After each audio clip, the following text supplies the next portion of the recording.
Hoje nós leremos Colossenses capítulo 3, versículo 5. Vamos ler todos juntos. Acredito que hoje deva ser o último dia dessa série que nós estamos pregando sobre cura interior. Nós estamos falando sobre esse assunto e nós estamos tratando cura interior à base da Bíblia. Não estamos tratando cura interior à base da psicologia. Mesmo sabendo que em algum momento o homem pode precisar de um médico, um psicólogo para lhe auxiliar, lhe ajudar. Mas nós entendemos que somente 10% dos nossos problemas são resolvidos com a psicologia. A Bíblia diz: do que se queixa o homem a não ser dos seus próprios pecados? Então as nossas queixas é por causa dos pecados. E os nossos pecados, eles começam em algum momento a uma causa, e a causa gera reações, frutos. E por causa dos frutos, nós entramos em vários problemas. E esses problemas que desencadeiam problemas emocionais e psicológicos. Então, quando chega nesse problema emocional e psicológico, somente 10% se resolve com a psicologia, com o médico. Mas 90% deste problema é espiritual. Tenha certeza disso. E o Senhor está nos tratando, nos curando pela sua palavra. Amém? Eu gostaria que vocês lessem comigo. Se já estiver aqui, já está. Vamos ler todos juntos então, Colossenses 3, 5. Vamos lá no 3. 1, 2, 3.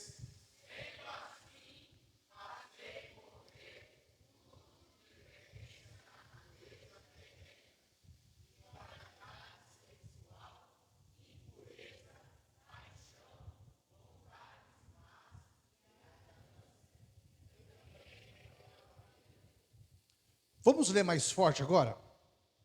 Mais forte. Um pouquinho mais forte agora. Vamos lá? No 3. 1, 2, 3.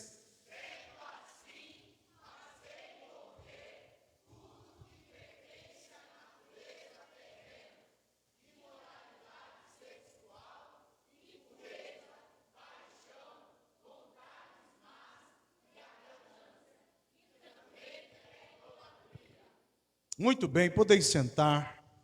Querido, nós já falamos aqui, dando exemplo da mulher do poço de Jacó, João capítulo 4, nós falamos que aquela mulher, ela tinha problemas emocionais, problemas psicológicos, e ao encontrar-se ali com Jesus, aquele problema começa a ser tratado, não é? Uma pessoa que passa por 5 casamentos, 5 relacionamentos conjugal, essa pessoa, ela precisa entender qual é a causa deste problema. A causa do problema não é simplesmente incompatibilidade. A causa do problema não é somente a educação de um ou do outro, a cultura familiar de um ou de outro. Essas coisas são importantes, mas não é o maior problema para o relacionamento. Os problemas, eles são muito maiores, e esses problemas, como eu já disse, são problemas espirituais. Nós falamos também que esses problemas, eles precisam ser cortados na sua raiz, e quando nós cortamos este problema pela raiz, nós cortamos ele pela raiz quando ele aparece. E quando ele aparece quando nós vemos os sintomas. Quando os sintomas aparecem, então nós vemos que existe ali um problema.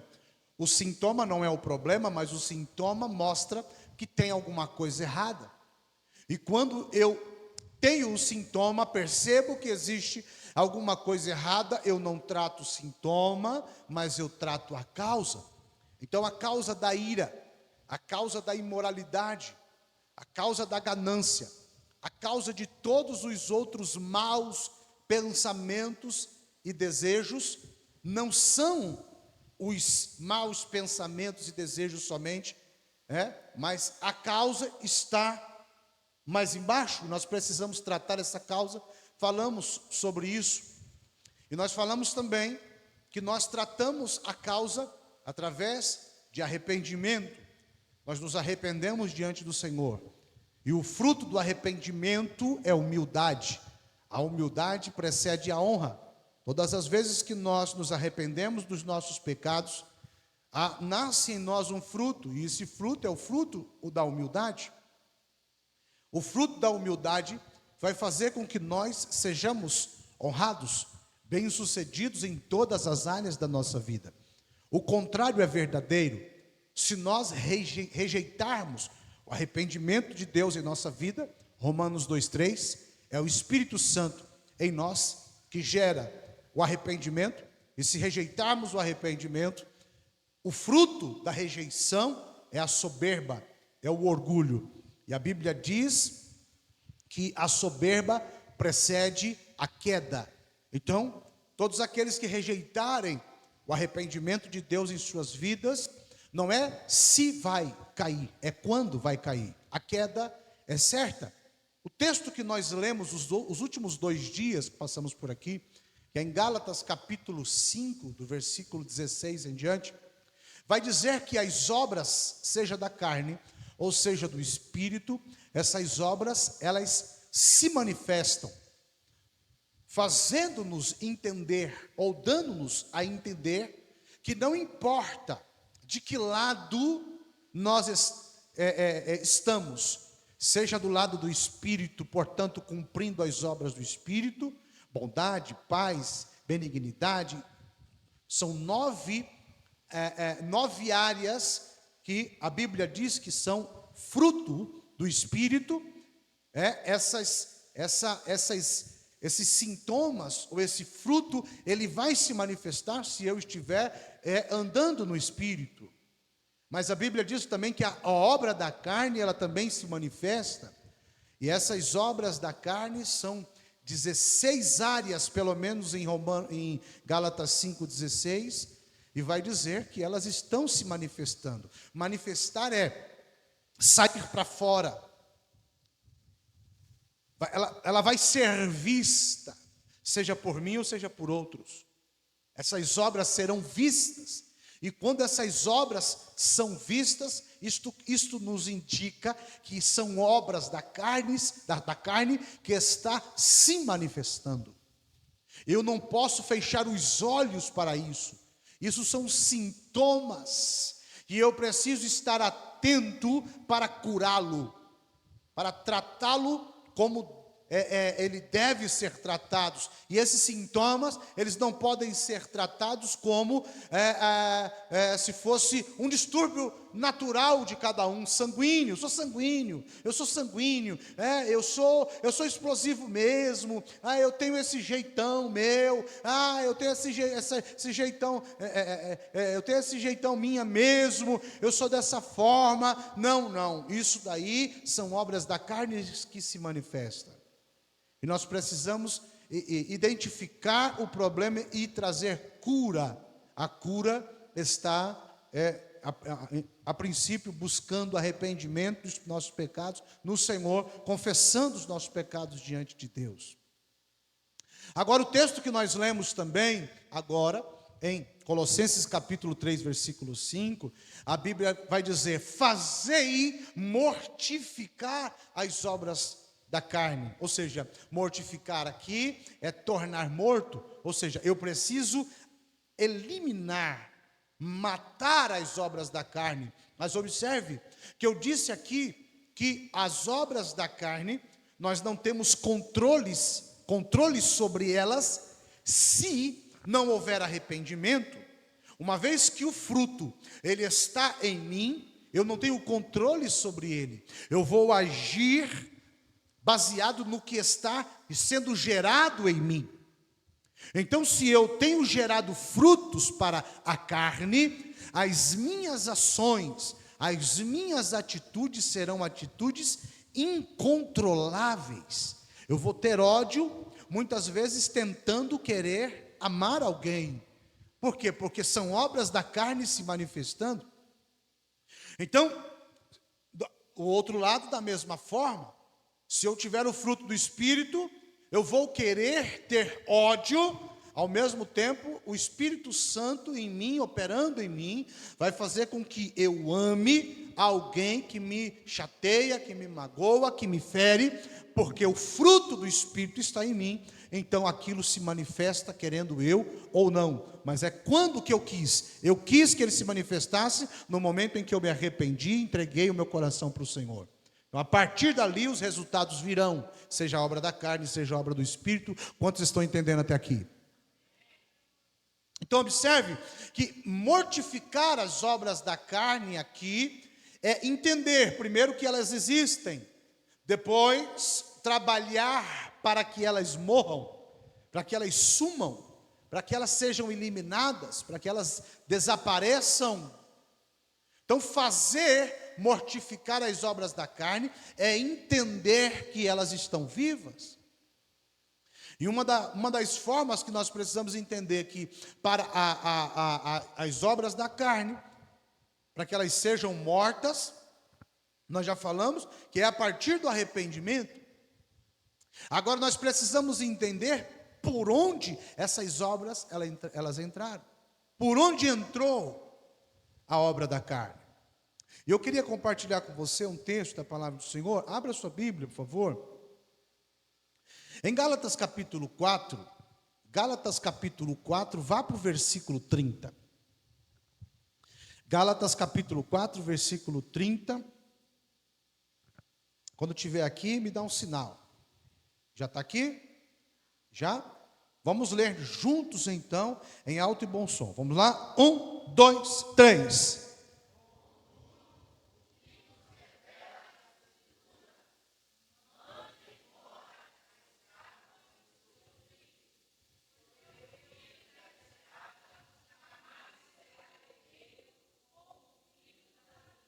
Vamos ler de novo, ficou meio embolado no 3, vai lá, 1, 2, 3.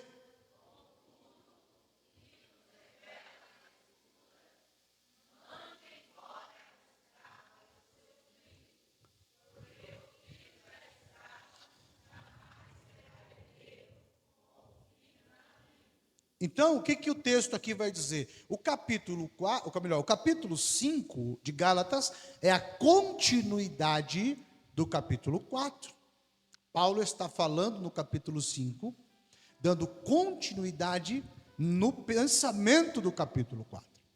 Então, o capítulo 4, ele está falando acerca dos filhos de Abraão. Foram 2 filhos que Abraão teve ali, aqui nesse texto, mostrando que um era filho da escrava, Ismael, e o outro era filho da livre, Isaque. E o que ele está querendo mostrar aqui? Ele está querendo mostrar que a obra da carne é representada por Ismael, a obra do Espírito é representada por Isaque.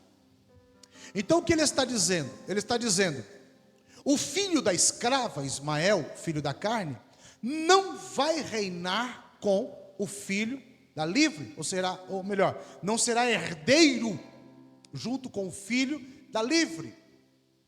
Então veja aqui que o que Paulo está dizendo, a obra da carne não pode reinar com a obra do Espírito, ou estará um, ou estará o outro. Então nós precisamos entender que nós teremos em nós, ou teremos o fruto do Espírito, ou teremos o fruto da carne, e eles se manifestarão. Ele está representando o que a obra da carne, Ismael, filho da escrava. Ou seja, aquele a quem está ainda sendo dominado pelas obras da carne, ele está representando aqui o escravo. Ele está escravizado pelas obras da carne e sendo dominado pelos seus sentimentos e pelos seus desejos. É um domínio, é uma vida de escravidão. Agora ele está dizendo que o filho da livre é o filho que ele vem por promessa. Esse daí, ele vive uma vida de fé. ele vive uma vida de confiança, ele vive uma vida abundante, de paz, de bondade, de longanimidade, de mansidão, de domínio próprio.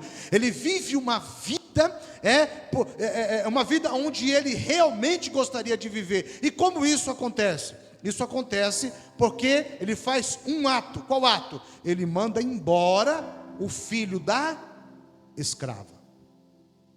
Olha para o teu irmão e diga assim, para viver uma vida no Espírito e para ser curado, diga, é necessário, diga de novo, é necessário mandar embora o filho da escrava.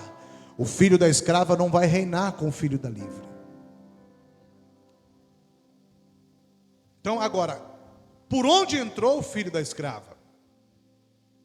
De alguma forma ele entrou, de alguma maneira ele entrou.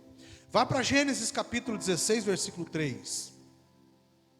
Gênesis capítulo 16. Quem está lendo Gênesis aí, dá um glória a Deus. Quem já passou do capítulo 16, dá um glória a Deus. Quem já passou por ali já deve ter prestado atenção. Vamos lá, capítulo 16, versículo 3. Gênesis, já está aqui? Vamos no 3 todos juntos. Vai lá, 1, 2, 3.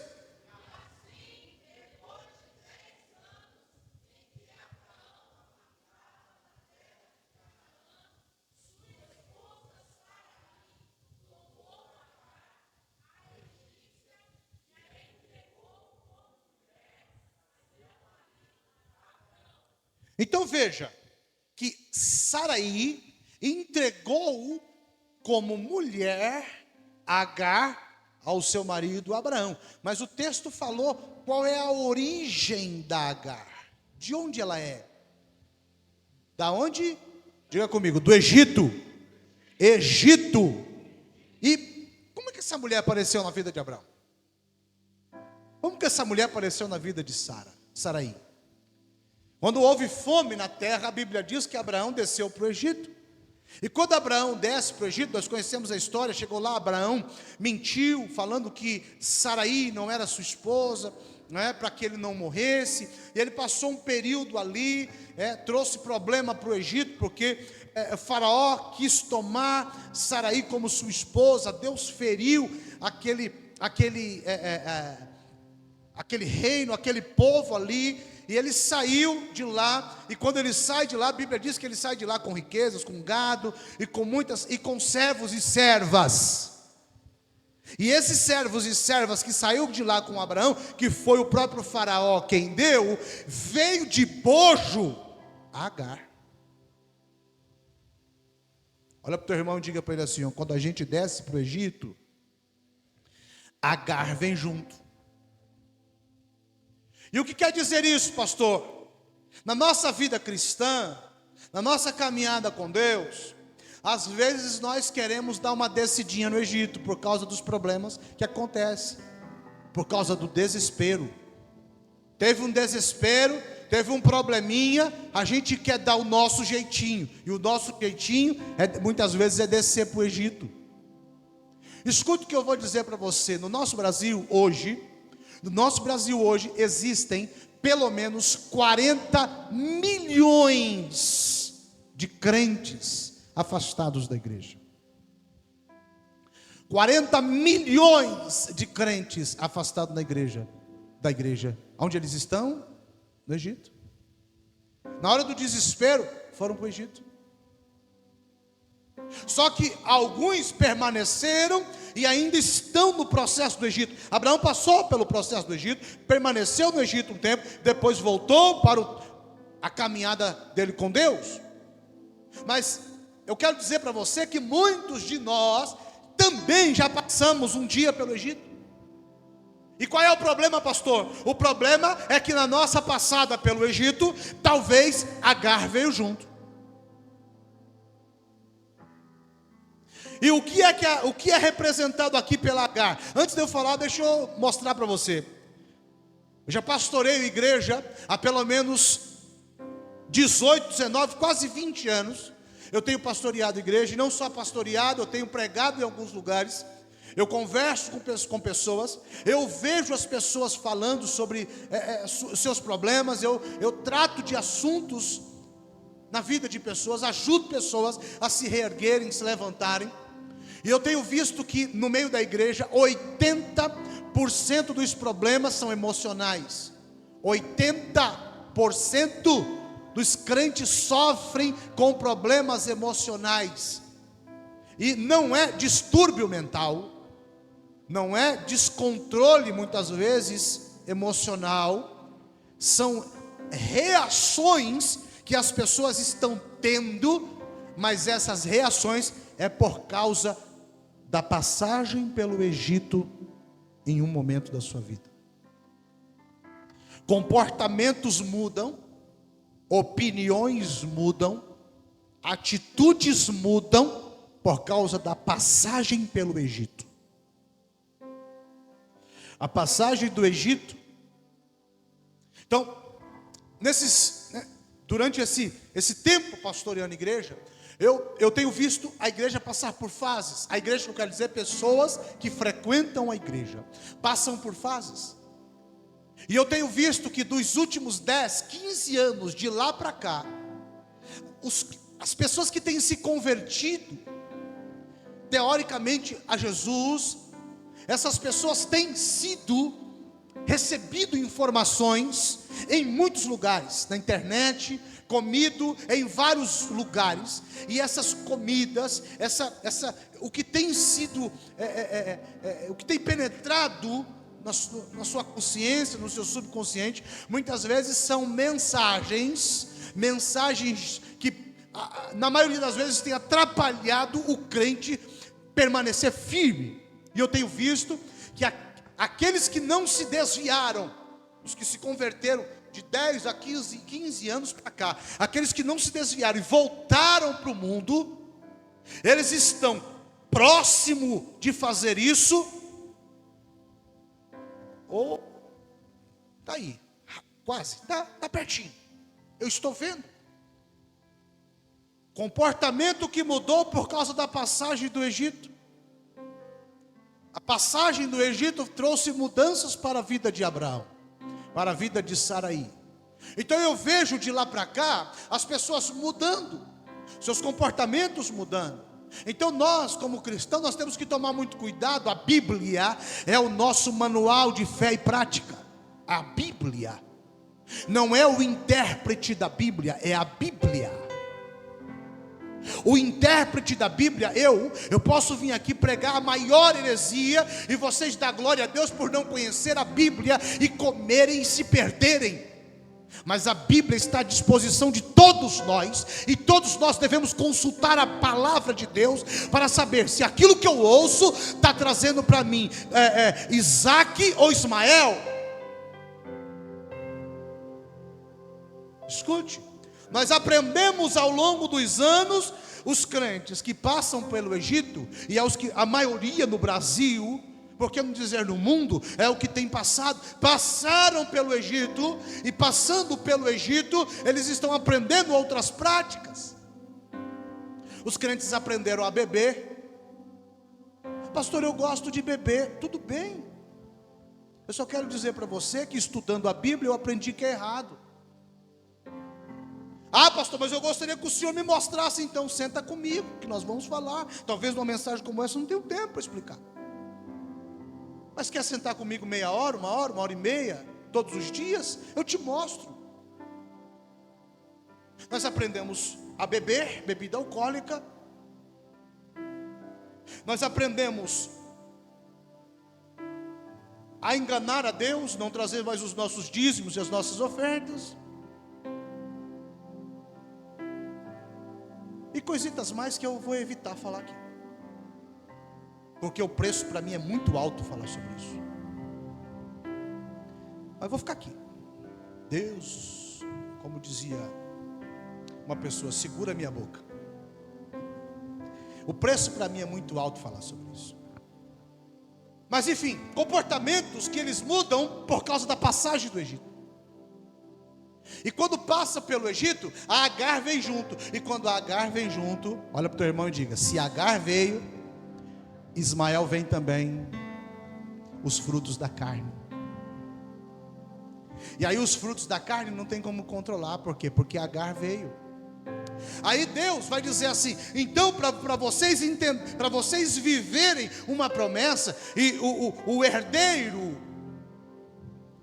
que é Isaac, poder ser de fato herdeiro, ele precisa mandar o filho da escrava embora. Se você pegar agora lá o capítulo 4, versículo 1, o que Paulo vai dizer? Paulo vai dizer: enquanto o herdeiro, diga comigo, enquanto, mais forte, enquanto o herdeiro é menino, diga, é imaturo, nada se diferencia do escravo.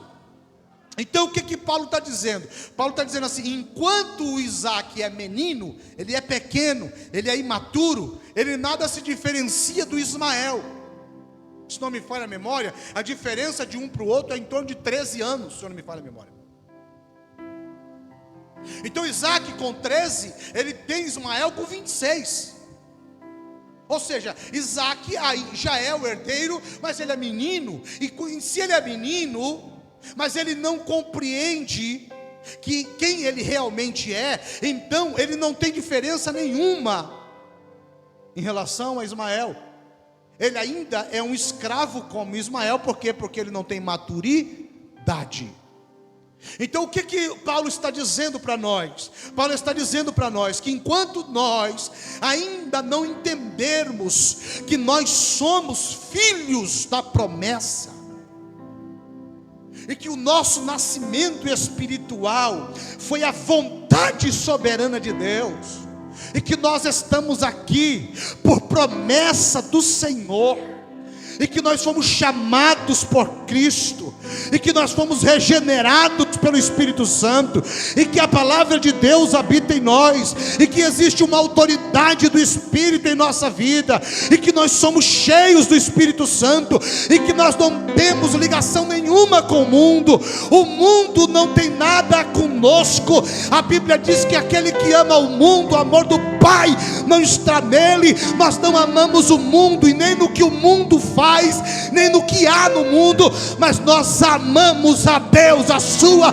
palavra, a sua vontade. Essa é a vontade do crente. Então tudo que o mundo faz, eu não gosto, eu não me alegro, eu não tenho prazer, porque se o mundo está gostando, é porque a obra da carne opera neles. Mas se eu estou gostando também, é porque a obra também está operando em mim. E não adianta eu dizer que não. É o fruto, ou é pelo fruto que conhece a árvore. Agora observe, entenda isso. A Bíblia vai dizer que, então eu preciso entender quem eu sou, criar maturidade. Maturidade aqui fala de novo nascimento. Novo nascimento não é simplesmente no momento em que eu me converto, mas no momento em que a chave vira na minha mente e eu falo assim: é isso aqui, realmente é isso. É uma vida com Deus, é uma vida de relacionamento, uma vida de pureza, é uma vida de amor pela palavra. O Espírito Santo está falando com alguém aqui. A sua falta de desejo de orar não acabou por acaso. A falta de vontade de jejuar não acabou por acaso. Você já não tem mais relacionamento com Deus, e isso não acabou por acaso. Isso acabou porque no momento da passagem pelo Egito, Agar veio junto. Ismael nasceu. Ismael é o fruto do relacionamento da carne. É o fruto do crente com o mundo.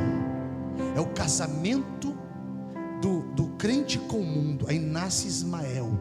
Aí as atitudes mudaram, os desejos mudaram, as vontades mudaram. E tudo isso mudou por causa da passagem pelo Egito. Mas eu tenho uma palavra de Deus para você: a esperança. E a esperança é: manda a escrava embora, manda o filho dela embora, porque de forma alguma a carne vai operar junto com o Espírito. Manda embora.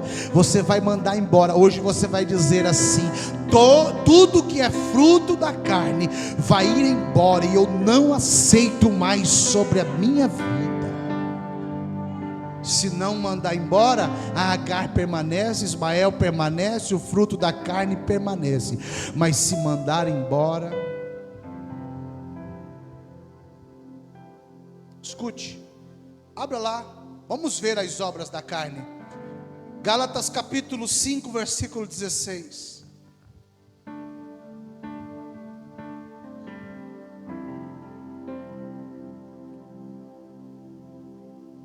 Cada hora que se vocês lerem um texto, eu vou dizer: manda embora.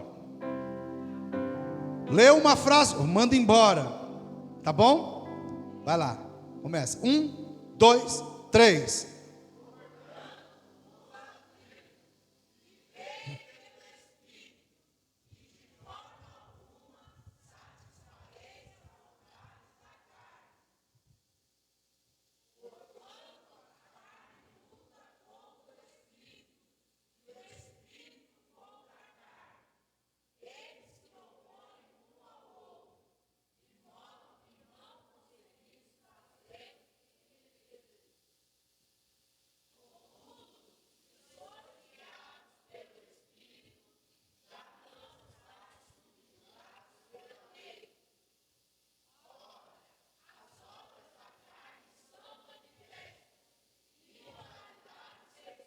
Manda embora. Manda embora.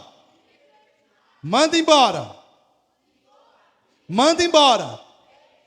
Manda embora. Manda embora. Manda embora.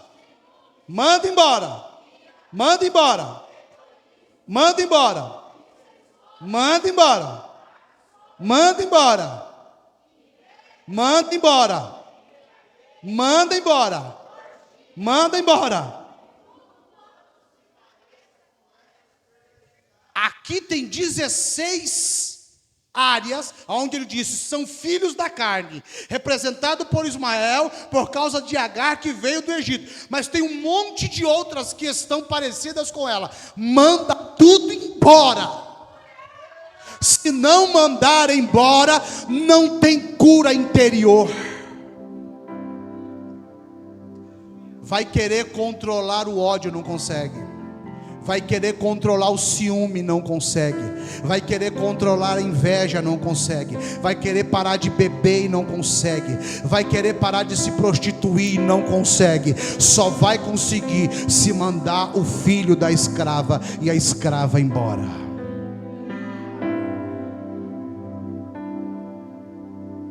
Agora vamos ver o filho da promessa, o Isaac. Vamos lá? Dê continuidade na leitura então. Está aqui? No 3, vai lá. 1, 2, 3.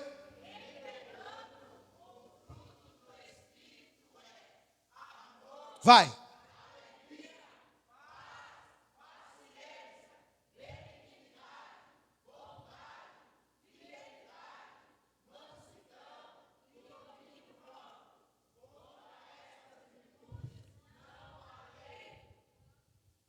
Contra essas virtudes não há lei, nada condena isso. Agora, para ter, e é isso que o verdadeiro cristão deve viver. E para ele viver isso, tem que mandar embora o filho da escrava. Veja que aqui são 9. O fruto da carne, 16. O fruto da carne sempre é maior. As vontades, os desejos sempre é maior. Então nós temos a tendência sempre de ceder para o lado que está mais difícil, está mais pesado. Então nós nos acostumamos ao longo dos anos dentro da igreja a viver cedendo para a carne, mas lutando. Aí a Bíblia diz assim, que há uma luta entre o espírito e a carne. E eles militam um contra o outro para que um não faça a vontade do outro. Aí você sabe que você fica lutando para fazer a vontade do Espírito, mas a carne, que é muito mais forte, está prevalecendo. Então olha para o teu irmão e diga assim, ó: o crente não deve viver em uma luta contra a carne. E como que eu não vou viver numa luta contra a carne, pastor? Manda embora. Fazei mortificar as obras da carne. Carne, quando está morta, não sente. Se nós estamos sentindo muitos desejos, a carne não está morta. Nós só estamos lutando contra a vontade da carne. E o Senhor não quer que a gente luta contra a vontade da carne. Ele quer que a gente mortifica as obras. Eu sou sanguíneo, pastor, eu luto para ser diferente. Não luta, mata ou manda embora. Porque se matar ou mandar embora, não tem mais precisão de lutar. O fruto: paz, bondade, benignidade, mansidão, domínio próprio, vai possuir plenamente os nossos corações e a nossa mente. Quantos creem que essa é a palavra de Deus? Você acredita? Olha para alguém e diga, para essa pessoa, diga: você acredita que essa é a palavra de Deus? Se você acredita nisso, então não duvide desta palavra, mas aplique esta palavra totalmente em sua vida a partir de agora. A partir de hoje, aplica. Os sintomas estão aí. Apareceu o sintoma, cura, porque o sintoma não é a causa, mas precisa curar. Tem algum lugarzinho que eu dei uma passadinha lá para o Egito, eu deixei a minha mente penetrar de alguma forma lá no Egito, alguma ação que eu tive, alguma palavra, alguma mentira, algo que eu fiz e que eu dei uma passadinha no Egito, e quando eu passei no Egito veio os frutos. Mas eu quero mandar embora agora. Eu quero parar aqui essa mensagem. Eu quero que você tenha tempo para mandar embora, enquanto você estiver mandando embora todo sentimento mau, todo desejo carnal, toda vontade humana. Enquanto você manda embora, você vai adorar Jesus, e você vai ver que o seu casamento vai resolver muitas coisas. Seu casamento será sarado. O relacionamento com os seus amigos, patrão, funcionário, filhos, será sarado. Com os pais será sarado. Por quê? Porque o fruto entra, o fruto do Espírito entra.